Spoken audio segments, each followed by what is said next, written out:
السلام علیکم ورحمۃ اللہ وبرکاتہ۔ اعوذ باللہ من الشیطان الرجیم، بسم اللہ الرحمن الرحیم۔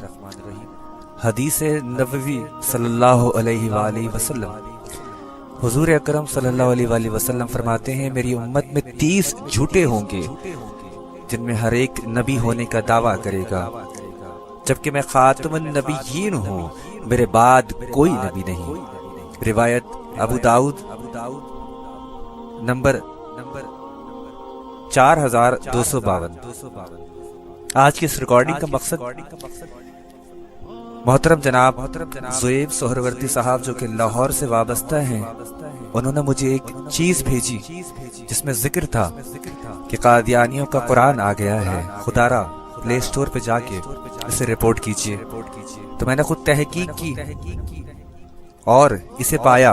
آپ سب پلے سٹور پہ جا کر لکھ سکتے ہیں دا ہولی قرآن عربک/انگلش، تو چوتھے نمبر پر جس کی ریٹنگ ابھی 4.3 ہے اور بہت تیزی سے یہ قرآن پھیل رہا ہے، اسے شائع کیا گیا ہے۔ اس کا ترجمہ تبدیل ہے، جیسے کہ ہم سب قرآن پڑھتے ہیں جس میں اللہ کے نبی کا آخری ہونے کا ذکر بارہا جگہ آیا ہے، آپ سب جانتے ہیں۔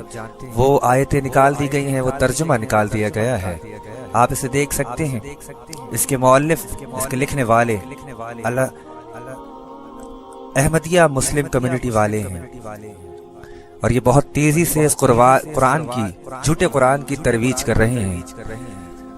میرے دوستوں، آج وہ وقت ہے، جتنا جلد ہو سکے اس ریکارڈنگ کو پھیلائیے، اپنے دوستوں کو سینڈ کیجئے۔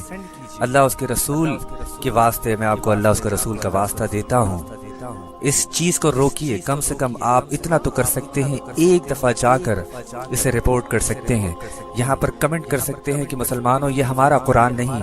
آپ چاہے سنی ہیں، آپ بریلوی ہیں، آپ دیوبندی ہیں، آپ اہل حدیث ہیں، آپ سب جانتے ہیں قادیانی کون ہیں۔ یہ جھوٹی نبی ہونے کا دعویٰ کرتے ہیں، بے شک ان پر اللہ کی لعنت ہے۔ خدا را جتنی جلدی ہو سکے اس کام میں اپنا حصہ ڈالے۔ جناب زویب سہروردی صاحب، میں آپ کا بے حد شکر گزار ہوں۔ اللہ تعالیٰ آپ سب کا حامی و ناصر ہو کہ کل قیامت کے روز جب اللہ سوال کرے گا کہ تم نے دین کے لیے کیا کیا، ہو سکتا ہے آپ کی یہ نیکی کام آ جائے، آپ کھڑے ہو کے کہہ سکیں کہ یا اللہ، ہم نے آپ کے دین کے لیے، آپ کے حبیب کے لیے آواز اٹھائی تھی، ہم نے